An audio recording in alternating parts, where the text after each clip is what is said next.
If a force has a role model like Sifat, is it poor? It's too rich. I hardly see an iconic figure like Sifat anywhere in any institution of this country.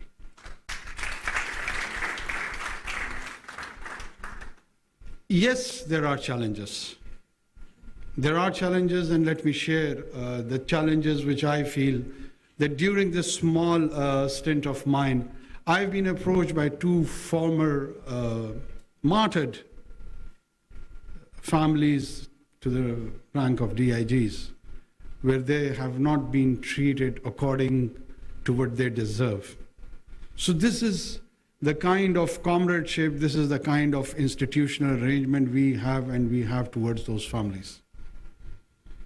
One widow was asked to leave her property in which she was residing and was entitled to be there till the retirement of that date of that martyr officer. And I was not just pained but surprised that how a fellow colleague, maybe senior or junior, could even dare in terms of morality to ask a family to leave that property.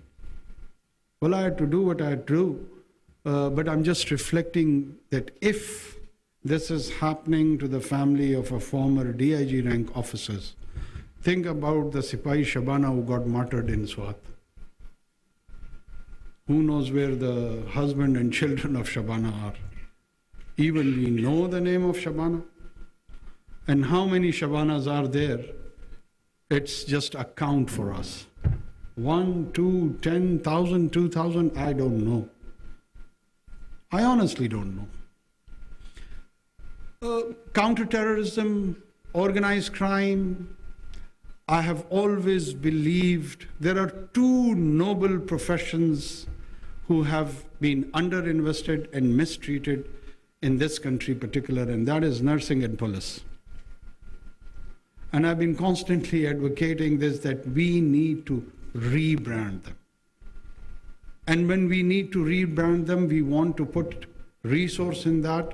First of all, we need to infuse confidence in them. First, we need to tell them who they are. The material resource would follow that. That reputation, that brand is more important. It is of utmost importance. That self-esteem, which is associated with doing any sort of work, any sort of job. The emotional and psychic part of the human being who gets invested in any profession. I should be loving my work and my job, whatever I do. I might be a sanitation worker, cleaning bathrooms, but I should do it with joy and commitment. And to me, the police force are the divine sanitation force who cleanse the dirt of society, the filth of society. They're the chosen one. They're one of the most noble one. They are the one who protects your children from any ill-intended harm who roams around in the streets and the circles of the society. How can they be mistreated and disrespected? Then there is another side of the story. And I don't want to embarrass anyone over here. We need to do a soul searching, yes, all of us. Can senior rank people become partners in human trafficking with the criminal gangs? So what sort of contribution it would bring to the larger image of that force? So on one hand, you have Malak Saad, Hamid Shakil, Sifat and you have a fellow contributor that way. I know there are people who criticize the military as an institution, and they give juxtapose like that too. But what about us? Aren't we a mix? Aren't we a bunch of good and bad people? So who will decide our identity has to be translated by whom?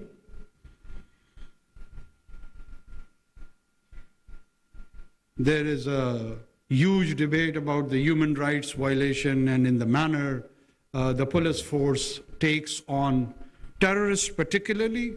I'm not talking about the political dissents and the rest of them. And there is a huge debate around there, and I see a lot of refined intellectuals who are quite accomplished in academic pursuits of their own. I'm not undermining that. But what I'm referring over here is that there is no gospel truth. If we take on the academic concepts of the West and try to apply it on our own population, probably at time it would be not that pragmatic. Is the population of United Kingdom or United States or let's say France or Spain is weaponized as my society is? Is anyone carrying anti-craft guns over there as a show of display and pomp and power? How many suicide bombers are there roaming around in the streets of Madrid or London or Paris? The living bombs. Somebody can just enter in and blow us, all of us. So what do? This is the challenge, and we have to respond. Do we really understand our own challenges? And then there is a discourse of the legal framework. Yes, legal framework is the product of last 2-3 centuries, post-Reformation, Renaissance period. Exactly the medieval era has been transformed into the modern nation state with a journey of constitutionalism. Is it a gospel truth? Is it a dogma? Well, it is the counterproductive of and resistance to dogmas. So what do you do when a challenge happens or occurs to you? You take that challenge. The procedure is or supposes to be that you take it to the parliament, you deliberate it there, and you come up with a piece of legislation and have a new law. 90,000 people in this country have been killed. What sort of legislation we have done in these 2 decades? There's a talk of enforced disappearance. Yes. Has anyone has courage to peek into this issue? Has anyone taken it to the political parties that this is the issue? We need a piece of legislation either way. Why? I always refer it to, as a metaphor, my sons, I have a son by the name of Noor. If I have to send Noor to fight some nasty terrorist, what would I do? How would I equip him? I would want him to be better equipped in comparison to those nasty terrorists. And I want him to be equipped mentally also to take on that challenge. I wouldn't suggest him that, Noor, if they ask you or if they attack you, you better give me a WhatsApp call and ask me that, Baba, shall I respond to him or not? I want to give him that leeway, that independence, where he can be protected. I want him to win.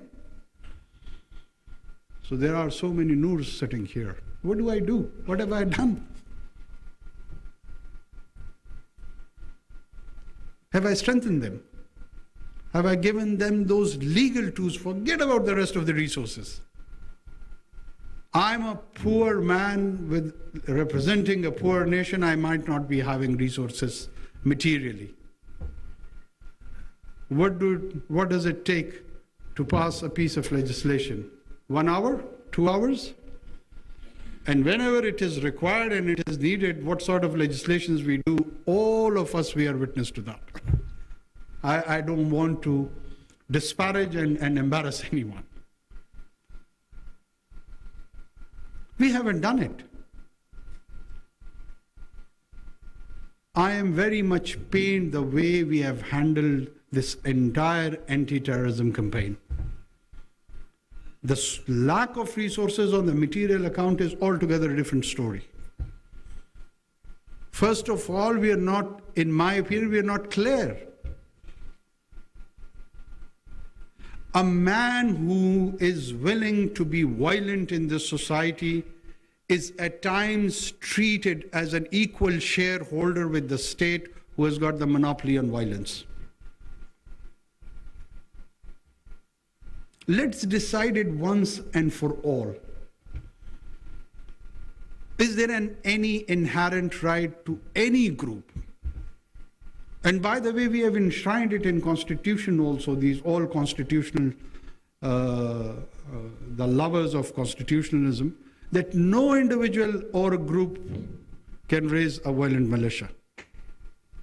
The 1973 Constitution of Pakistan clearly enunciates that. Someone is being argued as on the basis of a victim card. They, instead of policing, they start doing scholarships. Police is there to enforce law. I would still love to have a sort of a intellectual conversation with them, but when it comes to practicing, you can't fibble around with the confused ideas of how to handle this menace. On the behest of the state, there has to be clarity. If there is confusion, even if you are right with the state of confusion, you will falter, you will fail. And even if you have chosen a wrong position, but with a sense of clarity, it would lead you to success. So clarity is that important. My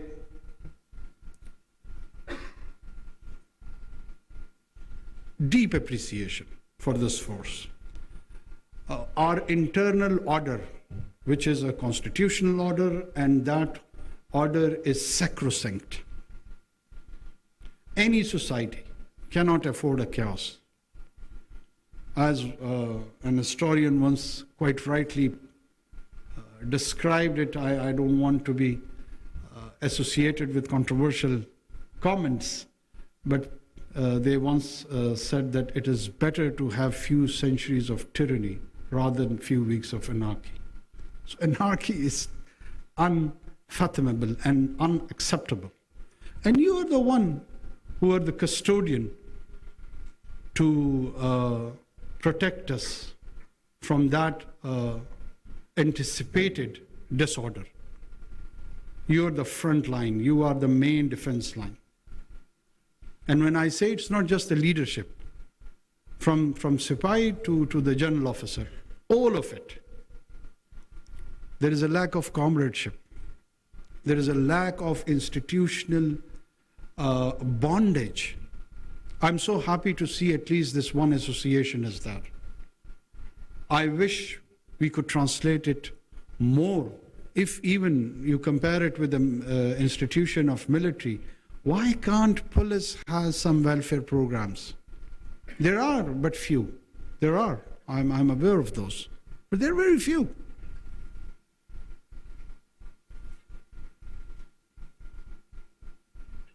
I have all the respect and love for this force, and that's why I agreed to Kaleem Saab that inshallah I will come.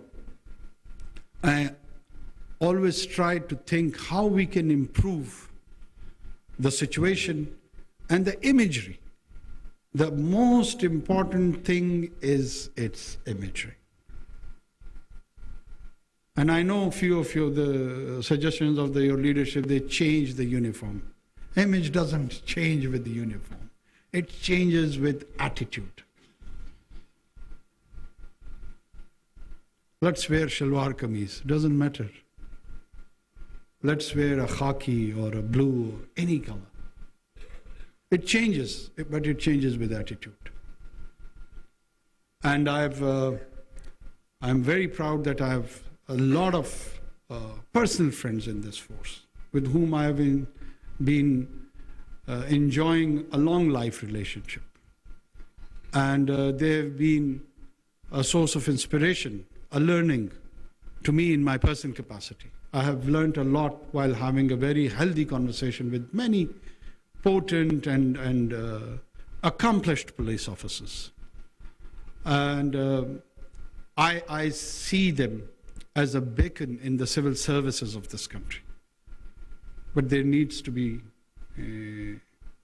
happening more, doing more, contributing more. And in my humble capacity, whether here in this small stint of ours, or if I have any future role, maybe next time in the parliament or wherever I am, or as a political activist, I'm always available, whatever I can do to improve the services for the people and for the force. Thank you so much.